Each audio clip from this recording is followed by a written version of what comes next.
Very good evening. Welcome to State of Business on our television. We, our television, wish you a peaceful and a prosperous 2020. My name is Ashik Sini Veerasinghe. Let's have a look at the headlines for today.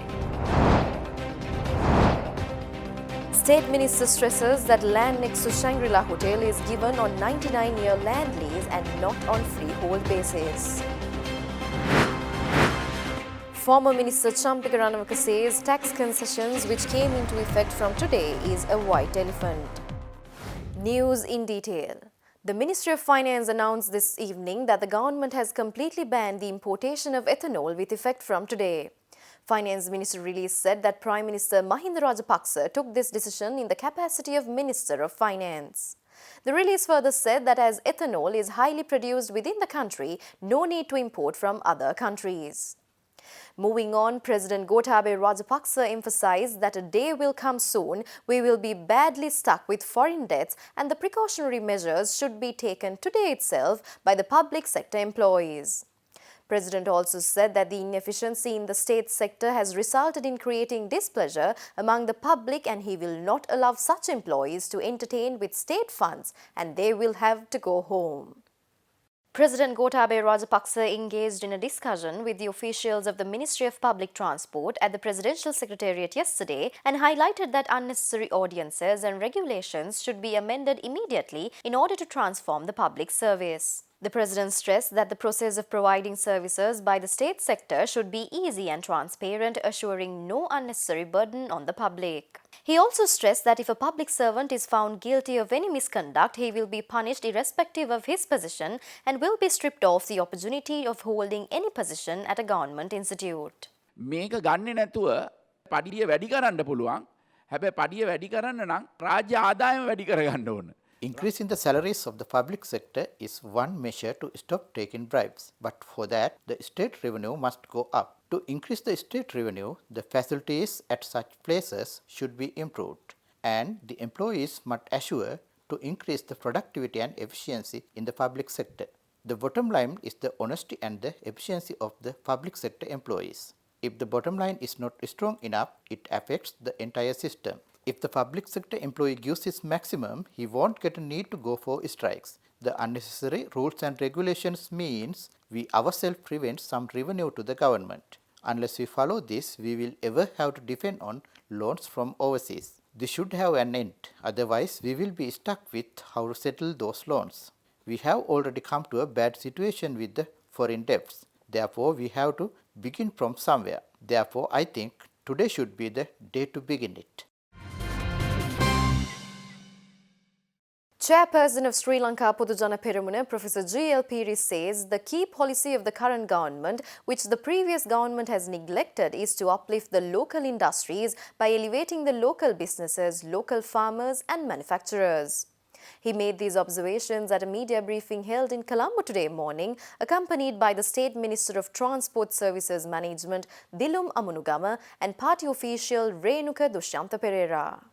Accordingly, Chairperson of Sri Lanka Podujana Peramuna, Professor G.L. Piri says the main objective of the government with the dawn of the new year is to secure the two-thirds majority of the parliament. Speaking further, Professor G.L. Piri says President Gotabaya Rajapaksa's sheer attempt to eradicate corruption and inefficiency of the state institutions was highlighted by President's introspection visits to the state-related institutions. Meanwhile, SLPP chairperson also added that the current government has given an impetus for the local agriculture, trade, arts and culture, which the previous government has neglected. Meanwhile, it was reported that a private member's bill to enable the President to hold the Ministry of Defence and any other ministries will be introduced to Parliament by parliamentarian Dr. Vijayadasa Rajapaksa. Speaking on this subject, Professor G.L. Piri says that the last decisions on national defence and security should be vested on the executive president and that the third and the fourth articles of the constitution allow for this necessity. President should take pivotal decisions pertaining to national security in order to avoid tragedies like Easter Sunday terror attacks, he further added. Minister of Higher Education, Technology and Innovations Dr. Bandula Gunawardena says all tax concessions announced by the new government will come into effect from today. Speaking to media at the Government Information Department yesterday, Minister Gunawardena also said the intake for state universities would be increased by 25% for the coming academic year. Minister Dr. Bandula Gunawardena stresses that the government has decided to establish 300 university colleges for students who are unable to enter state universities so that they can earn a 2-year higher national diploma. Thus, the government plans to set up 100 university colleges by the end of this year, recruiting 50,000 students. Minister explained that the first 100 university colleges will be set up using existing vocational colleges and similar education centers run by the state, and the university colleges will conduct special courses in English, information technology and software engineering, he added. Minister emphasizes that this move will help cut down the high unemployment level among youth and contribute to economic development. Moreover, Minister highlighted that the intake for state universities would be increased by 25% by the next academic year, along with the consultation of all vice-chancellors. On the other hand, pertaining to the earlier informed tax concessions, Minister Gunawardena said the reduction of VAT from 15% to 8% will come into effect from today. Similarly, the other concessions such as removal of capital gains tax, national building tax on domestic production, bank debit tax, pay-as-you-earn tax will come into operation from today. Former Minister Patli Champikaranawaka says that the tax reduction by the new government led by Gotabaya Rajapaksa has not brought any good outcomes for the country's economy. Instead, the new government is in a crisis on how to manage the economy.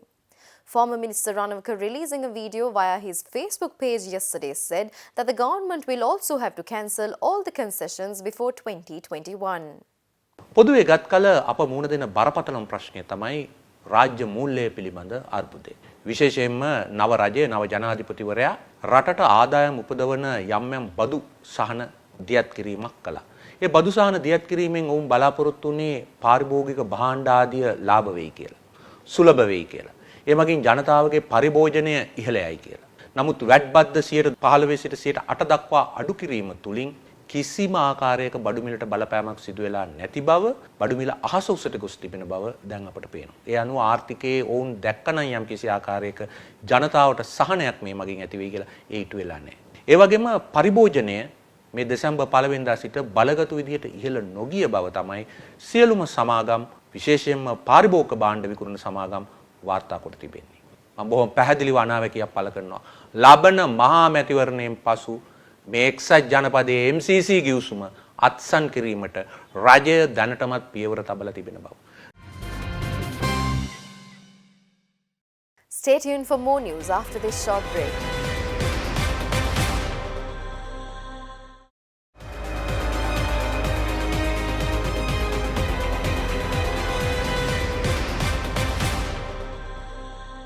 Welcome back after the break. The world celebrated the dawn of the new year and the beginning of a new decade with firework displays in their capital cities. The first countries in the world to mark New Year are the small Pacific island nations of Tonga, Samoa and Christmas Island, and thereby New Zealand embraced the New Year. Now let's see how Sri Lanka celebrated the dawn of 2020.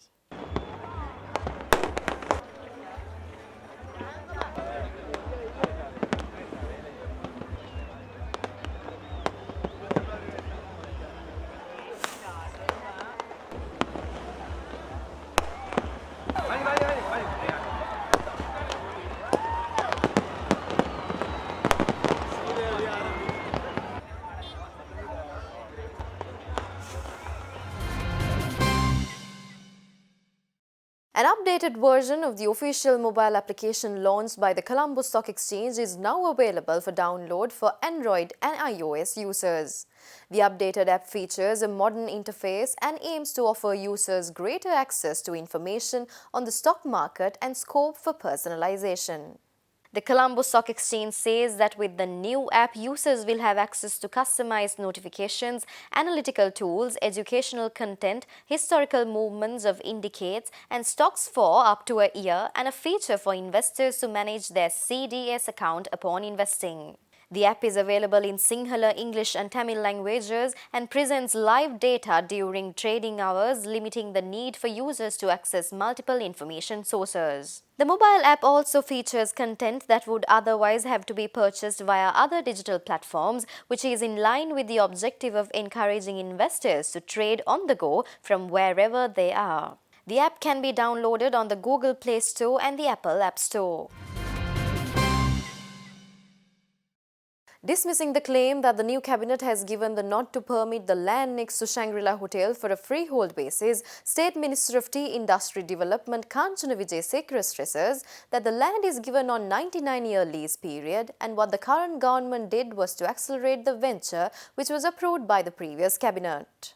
There were reports in certain media that the investment opportunity that was given approval by the Gotabaya Rajapaksa Mahinda Rajapaksa government was to give out the land that was next to the Shangri-La Hotel on a freehold basis, which is completely false. It has been given only on a 99-year lease. And when we raised these issues in 2018, in regards to the cabinet paper that was submitted by Honorable Malik Samaravikrama, I raised two questions as to whether it will be given out on a freehold basis. And the second question that I asked was whether the party was selected through a tender process. And the minister in return replied in parliament saying that it was done through a Swiss challenge system which the cabinet proposed to select the investor. And also the cabinet decided to go on a 99-year lease period with the approval of the defense ministry. But for the last 4.5 years, most of the investments that came into the country was at a standstill because of certain people being a part of it and certain people asking for some commissions from the investors that were coming in. And what the new government did in the last month was to expedite the process of the cabinet decision taken by the previous government and to make sure the investment is smoothly operating in the country and there was no freehold land given. Speaking further at the media briefing held yesterday at the Ministry of Urban Development, Water Supply and Housing Facilities, State Minister Kanchana Wijesekara urged the President Gotabaya Rajapaksa to expedite the process of bringing the wrongdoers of the former government before the law. There are also concerns about in regards to the arrests of former ministers Champika Ranawaka and Rajitha Senaratna and whether the law is being equal to the ministers and to the public. We also do have same concerns because there are cases that we had already made complaints to the Bribery Commission as well as to the CID over the last 1.5 years with evidence, and we are also questioning why those complaints are not being entertained by the CID as well as the Bribery Commission, which have clear evidence against a large number of members of the previous government, cabinet ministers and state ministers. And we request the President and the Prime Minister to look into these matters because as far as we know, the judiciary has to make decisions based on the submissions made by the Police Department as well as the Aegis Department. Communication and Technology State Minister Lakshman Abeyewardene stresses that a massive loss is incurred since the previous government had not directed piles of locally produced rice to the market, which has finally turned out to be not good for human consumption. State Minister Lakshman Abeyewardene made these remarks addressing a media briefing held in Colombo yesterday, accompanied by State Minister of International Cooperation Susil Premajayantha. Addressing the media briefing, State Minister Lakshman Abeyewardene said the previous government had sold the imported rice and hadn't directed the locally produced rice for the market. Thus, State Minister claims that about 3.5 lakhs kilogram of rice have been piled up, which will be expired in next February and is not good for the human consumption. Therefore, the State Minister noted that the government has planned to sell those pile of rice at low cost for animal consumption. Meanwhile, commenting on the positive consequences of the ban on importing spices and minor crops in order to protect the local farmers, State Minister Lakshman Abeyewardene stated that price of key locally produced minor crops and spices are increased, adding relief to the local farmers and producers. Thus, the price of 1 kilogram of cinnamon H2 has been increased to 1,650 to 1,700 rupees from the previous prices of 1,350 to 1,400 rupees. Meanwhile, 1 kilogram of pepper has been increased to 650 to 700 rupees, while prices of rubber has gone up to 265 rupees per kilogram. Moreover, prices of cloves, dried areca nut and tea have been risen. On the other hand, State Minister Abewardena said that the government also plans to bring in new legislation for data protection in order to protect the public's information in the wake of digitization of all state institutions. He explained that all state institutions from Grama Sevaka to the highest state institution will be connected under the new system. Stay tuned for stock updates after this short break.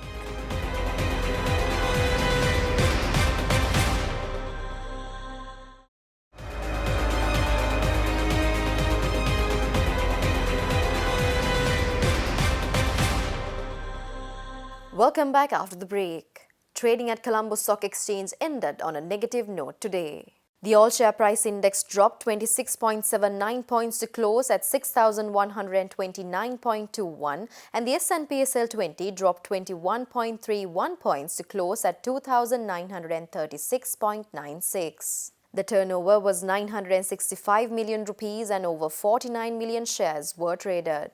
Up next are Forex rates.